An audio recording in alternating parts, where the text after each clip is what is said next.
Welcome to Database Operations inside a TryFunction.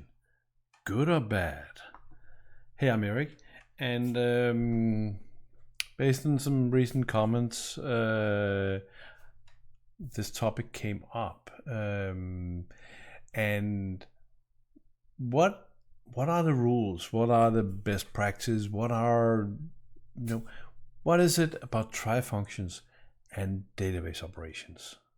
So that's what we're going to explore in this video, and we might as well start here in VS Code. So let's just repeat what is a TryFunction to begin with. So let's say we have a procedure here. Let's call it test, and in this procedure we do something, right? We do something like this.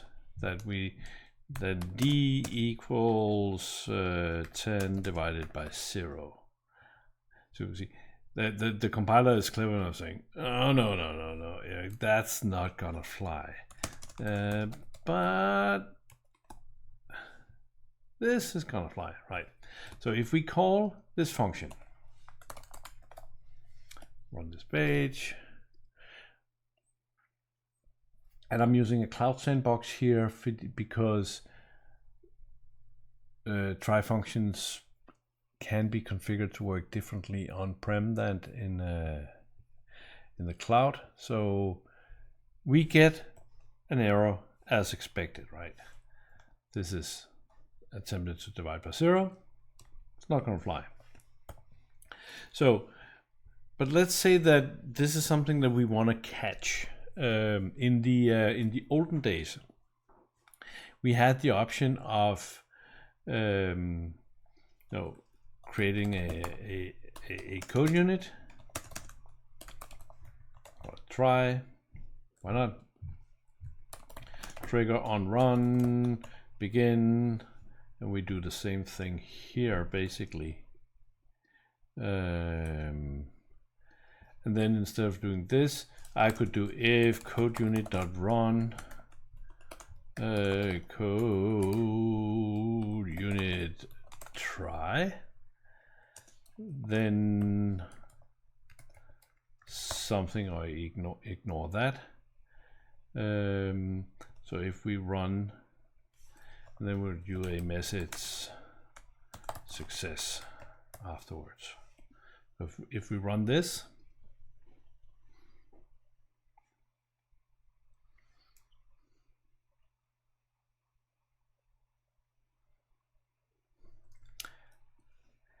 you see, this will fail, but when I hit a 5,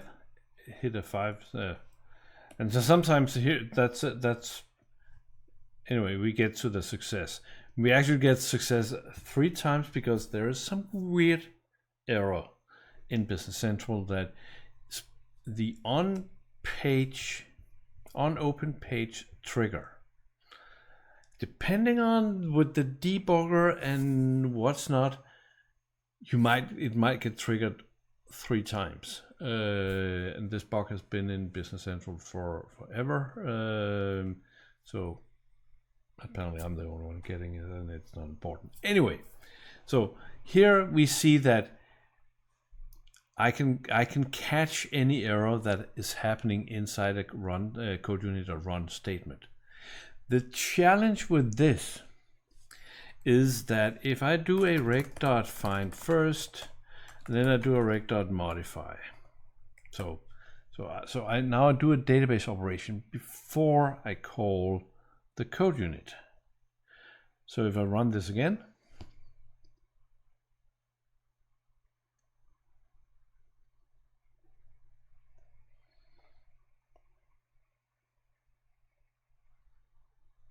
now you see that code unit.run fails because you can only use code unit.run if you have an error occurred and instruction is stopped. Contact your administrator or partner for further assistance. No, don't contact them. So the downside of code unit.run is that it can only happen if you're in a clean commit state or you have only done read operations. So this is not going to fly in lots of cases. What Microsoft had was that they had some .NET based controls that around, I think it was around authentication and CRM at some point, that could throw some errors that they really wanted to catch. So it has nothing to do with normal BC operation, but it was errors that were produced by external factors. So if we get rid of all this, well, let's keep success, because that's always nice to have. So what came was that we could declare a procedure here as a TryFunction, and that changes some things. The reality is that it kind of changes to this signature, that now test returns a Boolean. You can see that it did not like it because it is a TryFunction. So I get rid of this. So there's an implicit, now it's a Boolean type. So what I can do here is that I can do if test, then message, let's do a not, that makes more sense. If not test, then we could not divide by 0. Right. So if we whoops, there you go.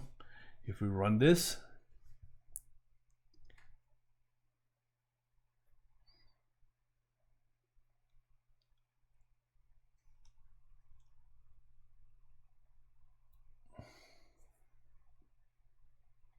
we could not divide by 0. So one thing that you also notice, that we did not get a break. So when the error occurred inside the TryFunction, we did not get a break. And the reason we did not get a break was because I have in my launch JSON, whoops, this is what I want to do, said that break on error exclude try. So if we say all instead here, and run again, go to the cloud box,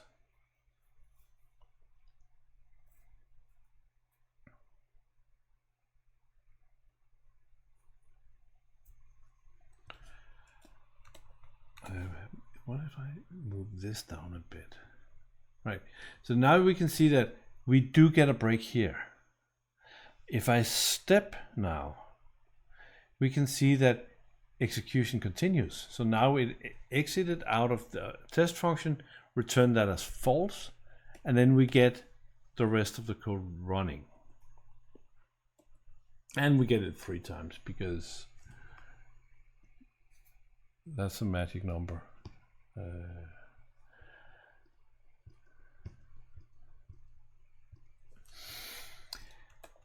So we have an error that's happening, and then we recover outside the TryFunction and continue.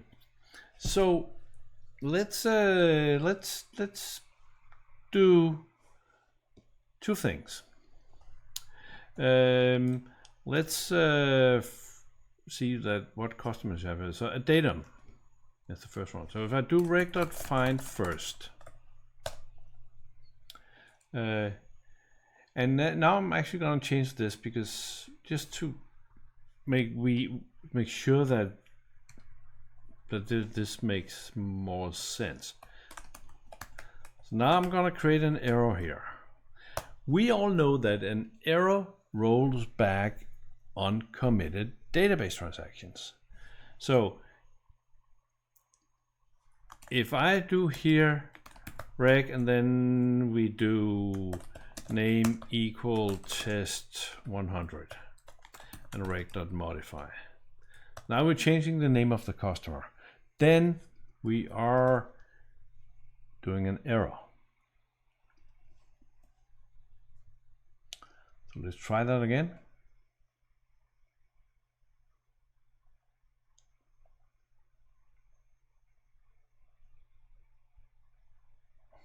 We get the error, we continue, could not divide by 0, success, and what we did, the open write transaction we had is still valid. So all this happened. So what happened if we go down here?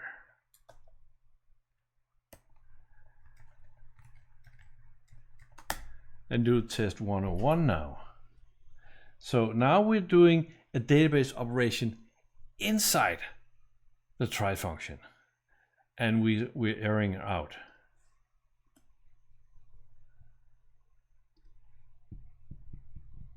This is where you put your bets. And don't bet, by the way. We get the error, we continue, and we can already see that it did. That 101 happened. So if we look at this isolated, right? If we look at this code, so we cannot see that this is a TryFunction, then clearly we make a change to the database and then we error, which looking at this from a logical perspective means that that change will get rolled back. But because we are in TryFunction, the only thing that arrow does inside a TryFunction is that it's almost like an early exit in this case. This basically would have the same effect, the error statement, if we did an exit false. Remember that we pretend that this is a Boolean. Where this of course matters is if we go back to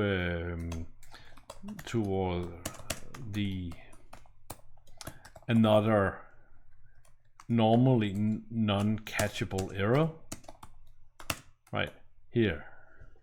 Then if this fails, it also means that the procedure is not just doing an exit false, and then at some point if it gets to the end, it will do an exit true. So whatever you do inside the TryFunction is just part of the transaction that is currently happening. An error inside a TryFunction, either a direct error statement or an error that is happening. Well, we can let's run this just to prove the point. Has no effect on the current working transaction.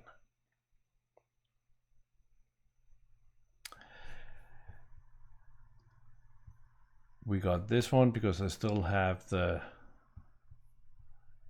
break on all here. And we get it 3 times because why not? 102.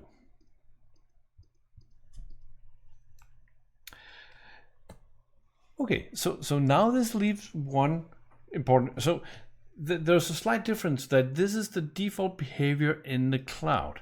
On-prem, there's this one would result in an error.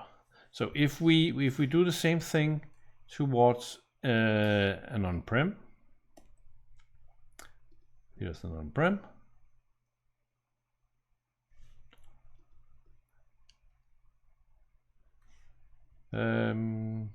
We get a call to the function modify is not allowed inside the call to page menu when it's used as a TryFunction. Page has to close. So that's because there's a server setting where write inside TryFunction is set to false, and if you want to allow it on your on-prem business center, you have to set it to true.